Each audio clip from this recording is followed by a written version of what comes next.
وَكُلًّا وَعَدَ اللَّهُ الْحُسْنَى.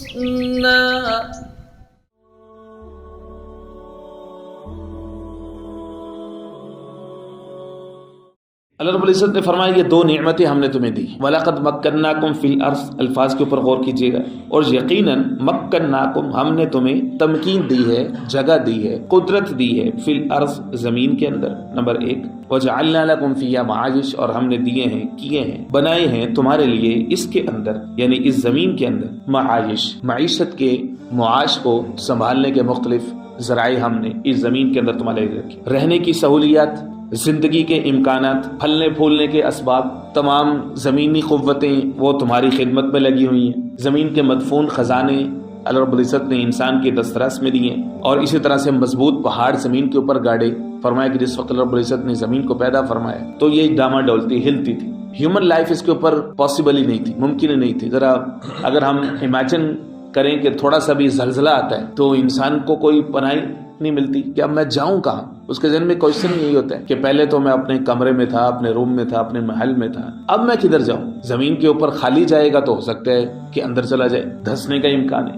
زمین ہی تو آخری سہارا تھا، وہی تو گود تھی ماں کے جیسی، اور ابھی وہی پاؤں کے نیچے سے سرک رہی ہے تو کہاں جائے. اللہ رب العزت نے زمین کے اوپر مضبوط پہاڑ گاڑے. اور سورہ نبا میں اعلان فرمایا والجبال اوتادا. لوگوں یہ پہاڑ ہماری بہت بڑی نعمت ہے. ہم نے پہاڑوں کو میخوں کے طور پر زمین کے اوپر گاڑا. یہ اللہ کی بہت بڑی نعمت ہے. جو پہاڑ گاڑا تو زمین جو ہے وہ اسٹیبل ہوگی. لکڑی کے اوپر جیسے کیل کو گاڑا جاتا ہے. اور یہ پہاڑ اتنے بلند ہیں، ابھی تک بھی انسان جو ہے وہ مختلف جگہوں پہ مختلف ممالک میں اس کی بلندیوں کو ماپ رہے ہیں. اور کتنے لمبے لمبے جو ہے وہ سلاسل ہیں، پہاڑی سلسلے ہیں. تو اللہ رب العزت نے کیسے ان کو گاڑا ہے اور کس طرح سے زمین کو بچھایا ہے اور ہمارے رہنے کے قابل بنایا ہے. اور یہ وہ چیزیں ہیں کہ جن کے بارے میں انسان کو ریفلیکشن کی ضرورت ہے، اس کے بارے میں سوچنے کی ضرورت ہے کہ یہ اللہ کی کتنی بڑی بڑی نعمتیں. اس لیے قرآن مجید بار بار تفکر اور تدبر کی دعوت دیتے ہیں. اور اگر ہم یہ سوچ سکیں کہ جو کیل ہوتا ہے نا، میخ ہوتی ہے، جب ہم اس کو گاڑتے ہیں تو وہ ساری کی ساری اندر ہوتی ہے، اوپر صرف اس کی کیپ ہوتی ہے جو کہ ویزیبل ہوتی ہے. اب اللہ رب العزت نے ان پہاڑوں کو میخوں کے طور پر گاڑا ہے. اب اتنے لمبے لمبے اونچے پہاڑی سلسلے جو ہمیں نظر آ رہے ہیں یہ صرف ان کی کیپ ہے، میخیں ہیں نا، کیپ ہیں. اور نیچے زمین میں کس حد تک وہ نیچے تک ہیں یہ ہم تصور بھی نہیں کر سکتے.